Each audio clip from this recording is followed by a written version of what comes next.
But give me this bike. No. Remember when he had like Robbie Knievel came up. Robbie Knievel was a stuntman, but he wasn't. I mean, it was like he was just doing it out of obligation. You know, like my dad was Evel Knievel, I'm obligated to be a stuntman. He rode the name train, and we'll get on that here in a second. Let me write that down.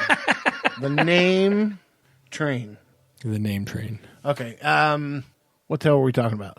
Robbie Knievel and there you Knievel go. and jumping shit. So, Robbie was outdistancing Evel by a mile, as far as the length of jumps and everything. But keep in mind, Robbie was using a highly tuned, lightweight, high-powered dirt bike versus Evel Knievel's Electric Glide Ultra Classic.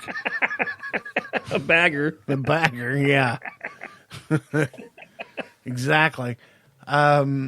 Jumping all that stuff. So that's, for me, that still puts a mark in Evil's category. I was like, okay, you're trying to be like your old man, and yeah, you did outdistance your old man, but you got to jump it on this dirt bike, and he did it in a 1937 steam train. What's more impressive? So yeah. And Evel Knievel went big, dude. Remember, I don't know if Robbie did it, but remember when Evel was trying to jump the Grand Canyon in that rocket ship? Oh, yeah. Evel, stop, man. We've got some indicators, and we don't think this is going to go well. Fuck it, let's go. Hit it, dude. I'm not even going to correct that. Well, I don't know what mark it'll be once we compress it, but right now it's at 36:48. But yeah, so moving on to Travis Pastrana now, you went from Evel Knievel, which was super impressive because nobody else did that. Number one is him. And B, looking back on it, he's doing that in antiquated equipment. And then Robbie Knievel rides his old man's name. Yeah. Right? Yeah. I don't even know if their last name really was Knievel. What would spring up an idea for somebody to jump? What does anybody know why Evel Knievel started jumping shit in the first place? Yes. Where was he from? That can tell us a lot. He's from Montana. Butte, Montana. Montana, I could have guessed that. That's not a surprise right there. Butte, Montana. And I don't know why I know that, but I know that. I know. Hearing that, I know that that's true. What else are you going to do in a place like Montana other than jumping stuff? Jump shit. Oh, yeah, to jump this. If I can jump this mountaintop to that mountaintop, that'll save me 37-mile round trip. But yeah, so you got Robbie riding the coattail, and then there was really nobody else that kind of came around and took the place. Now, there were some names in motocross for quite some time. You had, Brian Deegan, a lot of the Metal Militia guys, the OGs of it. But then came Travis. But then they turned into just a freestyler. They were just picking up freestyle guys after a while, after Deegan and all that shit. Well, yeah, but that's my point. Now in comes Travis Pastrana, and you've got this freestyle, and so you got all these OGs out there inventing freestyle tricks, and then you got this 18-year-old kid showing up on a Yamaha with the number 199 on it, lanky, doesn't look like he could pick up a rock and throw it 3 feet, and he comes out on his motorcycle and shows the world shit people have never seen before on a motorcycle. And it was like beyond Knievel at that point for me, because this you went from why would you jump 17 dump trucks to why in the holy bullshit hell you want to double backflip a motorcycle. That was pretty cool. I remember watching that. That was pretty cool. Oh yeah, his first backflip was awesome. That was him. He invented that. Now, granted, nope, wrong. You know who did the first backflip in competition ever? Was it Corey Hart? Yep, Carey Hart. Carey Hart. Yeah, sorry. Carey Hart did it. I was thinking of the. Now I think probably Pastrana perfected it, but yeah, well, okay, yeah, because he wasn't. They wouldn't ride him very far after when they first started doing them. Now they do them like it's just like taking a breath of air to them. Like they'll flip a bike in the blink of an eye. They don't give a shit. And that's where the nitro circus comes back around because there's hardly a trick done there that doesn't have a flip involved. I know. But it looks so fun. You ever watch those on TV and I'm like, God, I wish I could have been there. I think they brought that through Tulsa and came to the BOK. They did, and I was dumb because I didn't really know much about it then. Oh, man. Be a hell of a show. Yeah, looking back on it now, I was like, God, I wish I'd have gone. Jesus. Right? That was dumb. Oh, and you know what else is dumb? All the stuff we're going to say on the other side when we go take a pee. We'll be back in a minute. Okay, I'd like to take a minute to talk to you about a fantastic product, but I can't take a minute to do that because there's no fantastic products to talk about. So this would have been taken up for an entire minute, and then we would have been back. Now that we don't have anybody in this slot, we're going to be back early. Sorry.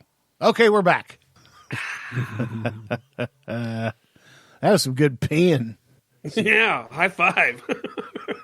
Proud of you, buddy. What did we call that the other day? 2 minute? Yeah, I was trying to think of that earlier. We were talking about how long it takes you to take a whiz. Never over 2 minutes and 37 seconds. 2:37.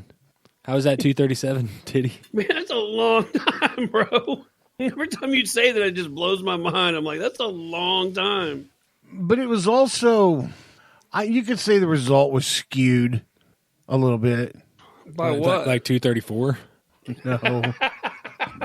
No. I don't know what was going on. I don't know if I had to poop real bad. Wasn't sure if my prostate was real swollen, but it was a trickle coming out. So you're saying it may not have been like a legal time? No, probably not. I mean, it did, but it NASCAR drivered itself. Dick Trickle. Yeah, little trickle. Dick Trickle, yeah. Little Dick Trickle. Yep. Little Dick 237. Dick 237. Trickle 237. That's it. Man, if I start a pop group, that's what I'm going to call it. 237? Trickle 237. How'd you get that name? Oh, man. You got me trying to figure out. About to get me pissed. Back on documentaries. I'm trying to find a documentary to watch. Man, they just released that Michael Jordan documentary that just came out on ESPN, and I think you can't watch it unless you have ESPN or ESPN Go or something like that. But man, I tell you what, I really want to watch that documentary. Yeah, it's supposed to be amazing. Diddy, what are you doing? Just trying to think of the name of that documentary I wanted to watch. I think it's called Trickle 237.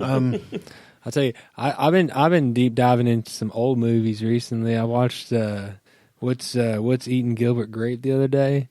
That movie doesn't hold up very well.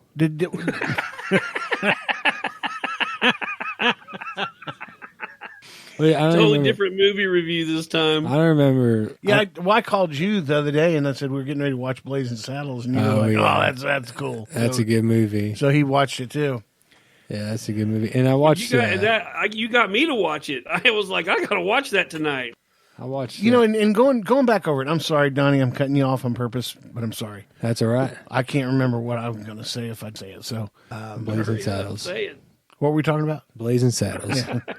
Messing with you. With Blazing Saddles, that's a movie that could never be shot today. Oh no, never. I'm surprised. I'm probably going to give somebody an idea. I'm surprised they haven't complained and got it taken off every streaming service. Like, I'm surprised that's even able to be played anymore. Can't really censor it, but yeah. I mean, it's pretty offensive, but I mean, it's not. It's not derogatory. You know what I mean? It hits on every.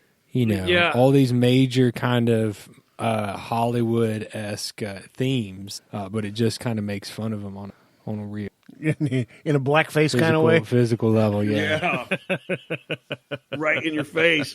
Oh, my gosh. But nevertheless, it's a damn classic.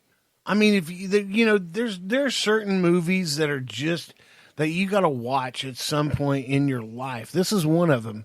The Big Lebowski for me is another one. Oh, another great one. I just watched Monty Python and the Holy Grail the other night. I almost put that on the other night. That movie holds up so good. Every time they pull up to Camelot, they're initially going to Camelot and they start singing that song, man. I just lose it every time. It's so funny. Okay, that brings us. There's that guy sitting out. He's chained up to the building, and he's just like, they have it muted. All the music inside's muted. And he's just. Okay, so expanding on that with movies that you watch, you get to a certain part, and you're going to lose it, either laughing or crying. There's certain movies that I still watch today that will still stick a tear in my eye. Even though I've seen the movie 50 times. But there's also those movies that you watch that are funny, and every time it gets that one part, like Happy Gilmore stuff. Mm-hmm. Yeah. I was just about to say the exact same thing. Happy Gilmore. There's lots of things to laugh at, but I think my biggest laugh is probably the Bob Barker thing. One of the best scenes in a comedy ever. The Price is Wrong, bitch. Those eyes, though, whenever Happy's, when Bob opens his Happy's eyes, like he's kind of sitting over him, like, oh, I just did this, and then Bob Barker opens his eyes. He has that crazy look in it. When they were flipping down the hill, yeah. When my son Joseph would watch that flipping down the hill, he would lose it. But he was a little boy, and down the hill? Yeah, he would lose it like. If you had a white wall and you had like a red paintbrush on you, and you just like move the paintbrush really quickly from left to right on the wall, and left a mark, and then ran away, he would laugh until he'd turn blue and pass out.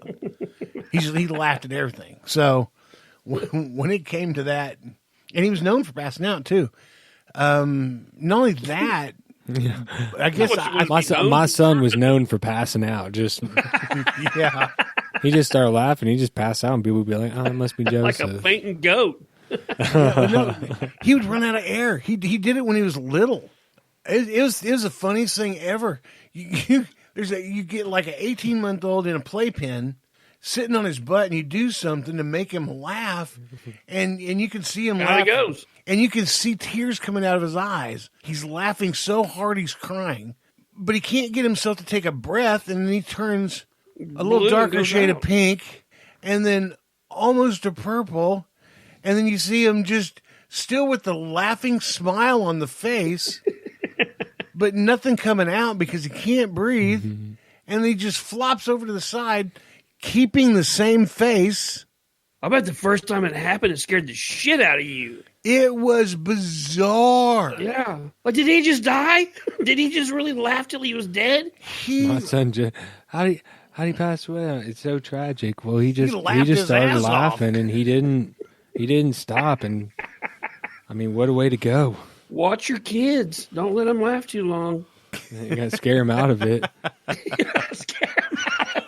That was a big remedy for shit when I was young. Yeah, it was. I was always like, people are you having a fun time?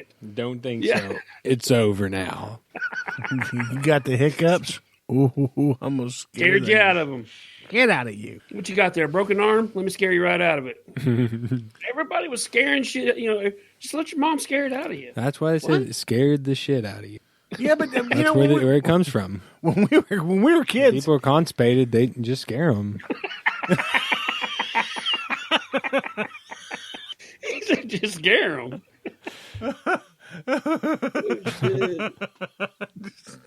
Just scare the shit out of you. Oh, where do we go from that? I don't know. It's like we're sitting in a bar right now. We're just sitting here bullshitting. Yeah, another round for me and my pals. Oh, shit. Buy a round for everybody, shit. Yeah, why not? Hell. Let's play some pool while we're here. I'll give you guys $20 if you tell me what I just referenced. I'll give you guys $20 a piece if you tell me what I just referenced. What did you say? I said another round for me and my pals. My pals. Oh, shit. Y'all never. We talked about this the other day. Well, a week or so ago. Titty, are you Googling it, Titty? You damn right I am. Another round for me and my pals. Fat Joe? No. I might have misquoted it. It's